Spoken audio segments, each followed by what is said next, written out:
আসসালামু আলাইকুম। আজকে আপনাদের সাথে একটা সিক্রেট মসলার রেসিপি শেয়ার করব।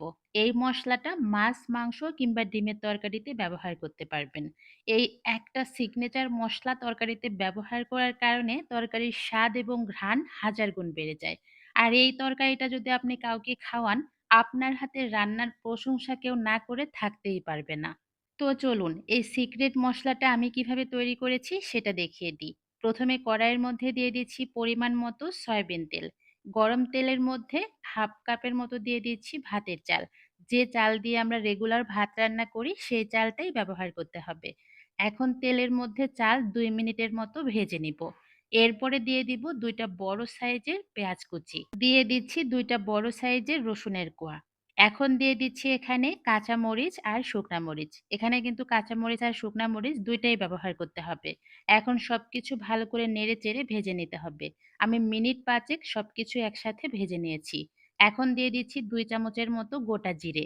জিরেটা এখন দেওয়ার কারণ হচ্ছে প্রথমে যদি দিতাম তাহলে কিন্তু জিরে আগেই পুড়ে যেত আর সেক্ষেত্রে মসলার স্বাদ নষ্ট হয়ে যেত।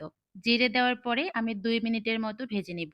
বেশিক্ষণ ভাজলে পেঁয়াজ রসুন কিন্তু লাল, লাল হয়ে যাবে। তখন কিন্তু এই মসলার আসল স্বাদটা পাওয়া যাবে না।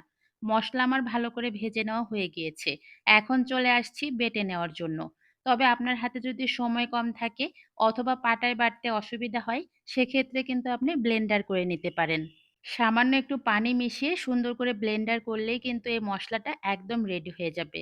এখন আমি এই মসলাটা কিভাবে ফ্রোজেন করে রাখি এইটা আপনাদের সাথে শেয়ার করব। মসলাটা ভালো করে বেটে নিয়ে আইস কিউবের যে বক্সগুলো আছে, এই বক্সের মধ্যে আমি এই মসলাটাকে ছোট, ছোট করে রেখে দিব। বক্সের মধ্যে রেখে দিয়ে ডিপ ফ্রিজে আমি ০.৫ ঘন্টার মতো রেখে দিব। এরপরে এগুলো বের করে একটা এয়ারটাইট বক্সে রেখে দিব। যখন তরকারিতে যতটুকু দেওয়ার প্রয়োজন হবে ততটুকু বের করে কিন্তু আমি তরকারিতে ব্যবহার করতে পারব।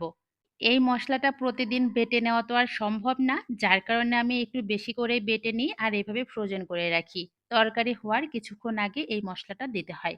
আর এই মসলাটা ব্যবহার করার পরে আপনি বুঝতে পারবেন যে আপনার তরকারির ঘ্রাণটা কতটা সুন্দর আসে আর স্বাদটা কতটা বেড়ে যায়। আজকে আমি পেঁপে দিয়ে ডিমের তরকারি রান্না করেছিলাম। তরকারি হওয়ার কিছুক্ষণ আগে এই মসলাটা দিয়ে আমি নামিয়ে নিয়েছি। এই একটা মসলা তরকারির স্বাদ এবং গন্ধ যে কতটা বৃদ্ধি করে, অবশ্যই এইটা জানার জন্য আপনাকে এই মসলাটা তৈরি করতে হবে। তো সবাই ভালো থাকবেন। আজকে চলে যাই। আমার ভিডিওটি ভালো লেগে থাকলে অবশ্যই একটা কমেন্টস করে জানাবেন। আল্লাহ হাফেজ।